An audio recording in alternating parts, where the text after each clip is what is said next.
নমস্কার। মিল লগ্নের জাতক দিয়ে তার স্বভাব কেমন হবে? তার চরিত্র কেমন? তার ভাগ্য কেমন? কর্ম কি ধরনের কর্ম তাদের পছন্দ হয়? স্বাস্থ্য কেমন যাবে? এবং যা প্রেম করছে প্রেম জীবন কিংবা দাম্পত্য জীবন কেমন যাবে? এই ডিটেইলস পাবেন এই ভিডিওটার মধ্যে। স্বয়ং সৃষ্টিকর্তা মিল লগ্নের জাতকদের কি বিশেষ বৈশিষ্ট্য দিয়ে পাঠিয়েছেন। ১ নম্বর, ২য় নম্বর হচ্ছে স্বয়ং রবীন্দ্রনাথ ঠাকুর এই লগ্নে জন্মগ্রহণ করেছেন। আরো বিশিষ্ট ব্যক্তির জন্ম। শুধু আপনি সাধারণ মানুষ না।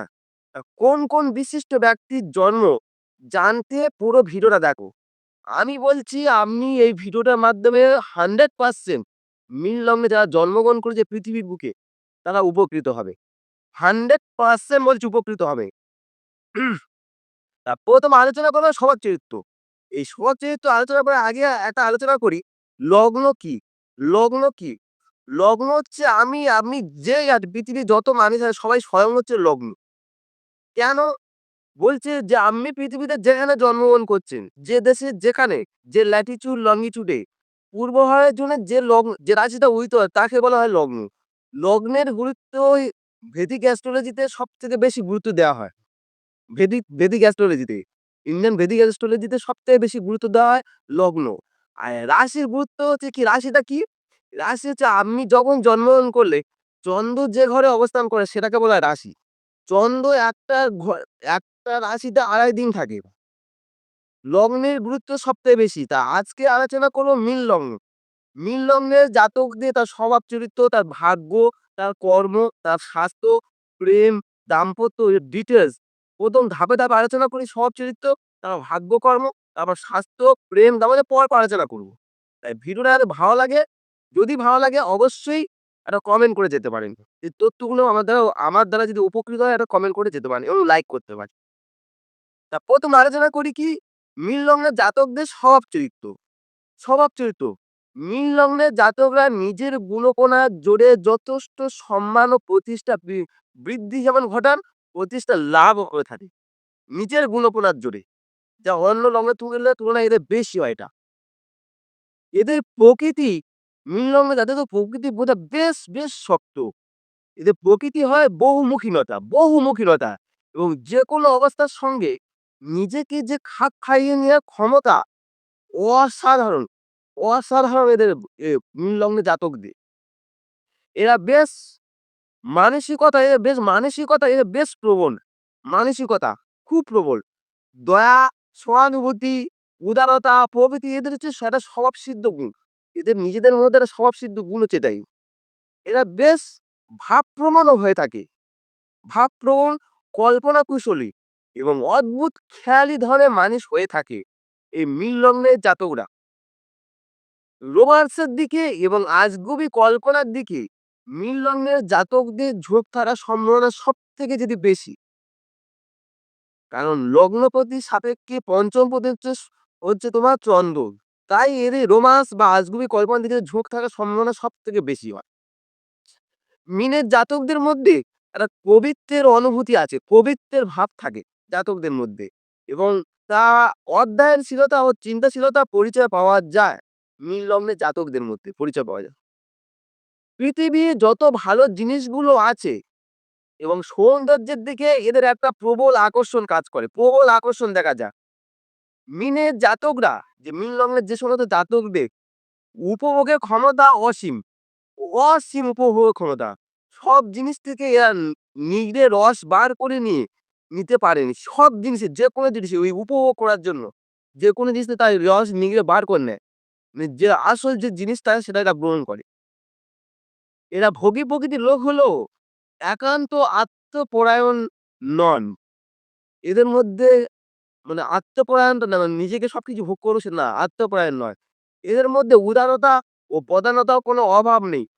এরা সবসময় উদার ভাব দেখায় এরা।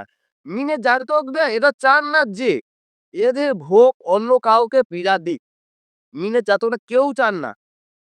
এই সুন্দর তথ্যগুলো যদি আমরা দেখছি যারা সুপ্রিয় দর্শক বন্ধু, যদি মিলে যায় অবশ্যই একটা কমেন্ট করে জানাবেন। আর মীন লগ্নের জাতকদের আমি স্বয়ং সৃষ্টিকর্তা কি বিশেষ বৈশিষ্ট্য দিয়ে পাঠিয়েছে সেই হিসাবে আমরা আলোচনা করছি। খুব বুড়ো এবং আর একদম গভীরতম তত্ত্ব দিচ্ছে এটা। মীন লগ্নে জাতকদের। মীন লগ্নে জাতকরা বলছে কতটা চঞ্চল প্রকৃতির হয়ে থাকে। এদের মোটের উপর চান আনন্দ, কিন্তু একটু চঞ্চল প্রকৃতির হয়ে থাকে মীন লগ্নে জাতকরা। এদের কামনা পরিবর্তনশীল হলেও এদের সংকল্পের মধ্যে একটা দৃঢ়তা ভাব থাকে। সংকল্পের দৃঢ়তা ভাব আছে। বলছে মীন লগ্নের জাতকরা একটু হলে প্রভুত্ব করবার ক্ষমতা থাকলেও সেই প্রভুত্বটা কখনো রূঢ়ভাবে প্রযুক্ত হয় না। যে আমি বলছি এটা করুন সেটা না। রূঢ়ভাবে কোনদিন প্রযুক্ত হয় না মীন লগ্নেদের। এদের হুকুমের সঙ্গে একটা মাধুর্যতা মিশে থাকে। মাধুর্য মেশানো থাকে। কারণ লগ্নপতি হচ্ছে স্বয়ং বৃহস্পতি।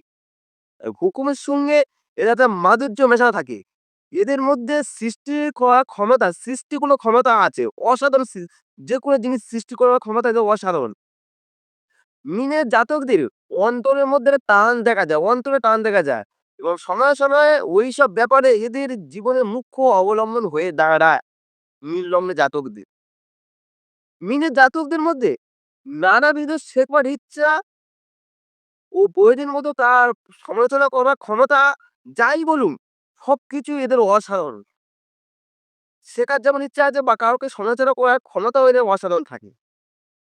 মিনের জাতকরা সমালোচনা যা করলেও কিন্তু সেটা বিদ্বেষ প্রসিত ঝাঁজ থাকে না। কোনো যে বিদ্বেষ ভাব নিয়ে কোনো কারো সমালোচনা করে না। মিনের জাতকরা যদি সহজে রাগেন না সহজে ঠিকই। যদি রেগে যান, যদি মীন লগ্নে জাতকরা রেগে যান, সেই রাগের মধ্যে প্রতিশোধ নেবার আকাঙ্ক্ষা এদের মনে প্রায় আসে না। রাগ হলে হয় সেই মুহূর্তে রাগটা প্রশমন করে ঠিকই। কিন্তু প্রতিশোধ নেবো, সেই রাগের উপর থেকে প্রতিশোধ নেবো, সেই মানসিকতা মীন লগ্নে জাতকদের নেই। মিনের জাতকরা বলছে একটু হলে এরা শান্ত প্রকৃতির হয়ে থাকে। একটু হলে শান্ত হয়ে এরা হীনভাবে প্রতিশোধ নেওয়ার কোনো আকাঙ্ক্ষা এদের থাকে না। এদের প্রতিশোধ যেটা নেয় সেটা বলা নোবেলিটি বলা হয়। মহৎভাবে যেটা নেয়া হয় প্রতিশোধটা।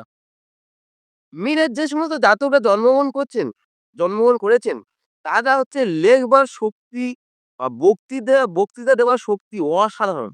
আপনি যদি মীন লগ্ন হন দেখবেন আপনার মধ্যে লেখবার বা বক্তৃতার শক্তি অসাধারণ আপনার মধ্যে রয়েছে। এবার সমাজে এদের ব্যবহার হয়। এদের যে ব্যবহারটা হয় না, বেশ শিষ্টতাপূর্ণ ও কথাবার্তার মধ্যে একটা মধুর ভাব থাকে। প্রত্যেক বিষয়ে এদের বৈরাগ্য একটা লক্ষ্য করার মতো থাকে। কোন বিষয়ে এরা গোঁড়ামি ভাবটা থাকে না। বিশেষ শক্তি পাওয়া যায় না। কোন বিষয়ে যে আমি গোঁড়ামি করব সেই গোঁড়ামি ভাবটা থাকে না মীন লগ্নে জাতকদের। এবং নিজের বিরুদ্ধে মত শান্তভাবে শোনবার ক্ষমতা একমাত্র মীন লগ্নে জাতকদের প্রবল থাকে। নিজের বিরুদ্ধে মতগুলো। এই ছিল স্বভাব চরিত্র। এবার ভাগ্যকর্ম কি? বলছে মীন লগ্নে জাতকদের ভাগ্যের মধ্যে অনেকটা ups and ডাউন ওঠে। অনেকটা ups ডাউন মধ্যে চলে। তা সত্ত্বেও এরা কি হয় বলুন তো? এরা সঠিক মত ও সঠিক পথ ধরে চলে। সঠিক মত, সঠিক পথ ধরে চলে একমাত্র মীন লগ্নের জাতকরা। মিনের জাতকরা যে ধরনের কর্ম পছন্দ করে, কি বলুন তো? এরা নানা রকম কর্মে ব্যাপৃত থাকতে পারে। নানা রকম কর্ম, ফিক্সড কোনো কর্ম না, নানা রকম কর্মে ব্যাপৃত থাকেন। এরা যে ধরনের কর্ম করুক না কেন, সেই কর্মটা সাফল্যমণ্ডিত হয়ে ওঠা সক্ষম সবথেকে বেশি। সাফল্য করার ক্ষমতা সবথেকে বেশি রাখে মীন লগ্নের জাতকরা। কারণ লগ্নপতি স্বয়ং বৃহস্পতি, আবার কর্মপতি হচ্ছে স্বয়ং বৃহস্পতি। তাই নিজের চেষ্টায় মীন লগ্নের জাতকরা আবার যথেষ্ট সেই কর্মটা সাফল্য করার চেষ্টা করে। মিনের জাতকদের নানাবিধ যোগ্যতা আছে এবং একসঙ্গে এরা ২-৩ রকম কাজ করার ক্ষমতাও রাখে এবং কাজ করেও থাকে মিনের জাতকরা। যদি এই কর্মগুলো বলছি যদি মিলে যায় অবশ্যই কমেন্ট করে জানাবেন। আর যদি আপনার চ্যানেলে প্রথমে হয় অবশ্যই এটা সাবস্ক্রাইব করে থাকতে পারেন। অধিকাংশ তাহলে এদের নিজের চেষ্টা দ্বারা অর্থ উপার্জন করে থাকে এবং উন্নতিও ঘটান নিজের চেষ্টার দ্বারা মীন লগ্নে জাতকরা। আমি আলোচনা করলে ১ম সবার চরিত্র, দ্বিতীয় আলোচনা করব ভাগ্যকর্ম। এবার আলোচনা করব প্রেম ও দাম্পত্য জীবন। যে সমস্ত মীন লগ্নের জাতকদের প্রেম জীবন বা দাম্পত্য জীবন কেমন যাবে? বলছে মিনের জাতকদের প্রচুর প্রেম আসে। জীবনে প্রচুর প্রেম আসে। এরা একটু রোমান্টিক হয় ১ম বলেছি। তাই এদের জীবনে প্রচুর প্রেম আসে। এরা অনেক সময় এত রোমান্টিক হয়ে থাকে তাই এদের অনেকটা গোপন প্রেমও এসে থাকে জীবনে। যা অনেকের কাছে অজ্ঞাত থেকে যায়। জীবনে প্রচুর প্রেম আসতে পারে মিনের জাতকদের। এদের কিন্তু দাম্পত্য জীবন খুব বিশেষ সুখদায়ক নয়। খুব বিশেষ সুখদায়ক নয় দাম্পত্য জীবন। কেন? এদের স্ত্রীগুলো হয় একটু চিররুগ্ন হতে পারে। এদের স্ত্রী চিররুগ্ন হতে পারে। অথবা একসঙ্গে ভালো রকম অথবা এদের সঙ্গে কোনো রকম ভালো রকম বনিবনা নাও হতে পারে স্ত্রীর সঙ্গে। ভালো রকম বনিবনা নাও হতে পারে। কিংবা সাংসারিক কিংবা বৈষয়িক এই সমস্ত বিষয়ে এদের সঙ্গে স্ত্রীর সঙ্গে একটা মতভেদ হতে পারে। মতভেদ হতে পারে। কিংবা এদের স্ত্রীর কোনো রকম মানসিক ব্যাধিগ্রস্ত হতে পারে। মানসিক দিক দিয়ে কোনো সমস্যা থাকতে পারে। অর্থাৎ মূল কথা হলো এদের দাম্পত্য জীবন খুব শুভদায়ক নয়। শুভদায়ক নয় খুব দাম্পত্য জীবন মীন লগ্নে যারা জন্মগ্রহণ করেছে। মীন লগ্নে জাতকদের স্বাস্থ্য কেমন যাবে? প্রশ্ন। বলছে মীন লগ্নে জাতকদের স্বাস্থ্য সংক্রান্ত যে রোগগুলি ভোগে, সেই রোগগুলো হলো কি? হচ্ছে হৃদরোগ। ১ম হচ্ছে হৃদরোগ ভুগতে পারে, ফুসফুসের রোগ, মস্তিষ্ক ও মূত্রগ্রন্থির কোনো রোগ, পায়ের পাতা বা গোড়ালিতে কোনো রোগ, আঘাত লাগতে পারে। পায়ের পাতা বা গোড়ালিতে কোনো আঘাত লাগতে পারে। চোখের কোনো রকম অসুখ কিংবা আগুন থেকে কোনো রকম উৎপাত, অভিঘাত এই সমস্ত আশঙ্কা আছে। যদি মীন লগ্নে জাতকরা ভালো থাকতে চান তাহলে কি করণীয়? আপনার যেখানে সমুদ্র উপকূল কিংবা পার্বত্য প্রদেশ কিংবা যখন বায়ু পরিবর্তন হচ্ছে সেইসব স্থানে যখন আপনি বসবাস করবে, পরিস্থিতি অনুযায়ী মাঝে, মাঝে যদি ঘুরতে ভ্রমণে যান, তাহলে আপনার স্বাস্থ্য অনেকটা বেটার থাকবে। তা আমি আলোচনা ১ম এ করেছিলাম স্বয়ং রবীন্দ্রনাথ ঠাকুর এই মীন লগ্নে জন্ম। আর কোন বিশিষ্ট ব্যক্তির জন্ম? বলছে বিশিষ্ট ব্যক্তি বলতে শরৎচন্দ্র চট্টোপাধ্যায়, ২য় হচ্ছে অ্যানি বেসান্ট, ৩ নম্বর হচ্ছে স্বামী শারদানন্দ, ৪ নম্বর হচ্ছে জাস্টিস রমেশ মিত্র, ৫ নম্বর হচ্ছে রাসবিহারী ঘোষ, সম্রাট পঞ্চম যে পঞ্চম সম্রাট পঞ্চম জর্জ, ছায়াচিত্রে উইলিয়াম পাওয়েল। এই বিশিষ্ট ব্যক্তির জন্ম হচ্ছে মীন লগ্নে জাতকদের মধ্যে। এরা হচ্ছে মীন লগ্নে জন্মগ্রহণ করেছিল। শুধু আমি নয়। তাই এই ছিল মীন লগ্নের জাতকদের স্বভাব চরিত্র, ভাগ্য, কর্ম, স্বাস্থ্য, প্রেম ও দাম্পত্য ডিটেইলস আলোচনা করলাম। ও কোন বিশিষ্ট ব্যক্তির আলোচনা করলাম। যদি ভিডিওটা ভালো লাগে, আপনাদের কাছে তথ্যগুলো আপনাদের কাছে যদি মনে হয়, মনোপ্রুত হয়, তাহলে একটা লাইক বা কমেন্ট করে যেতে পারেন। আর যদি চ্যানেলে ১ম এসে থাকেন অবশ্যই এটা সাবস্ক্রাইব করে সঙ্গে রাখতে পারেন। নমস্কার।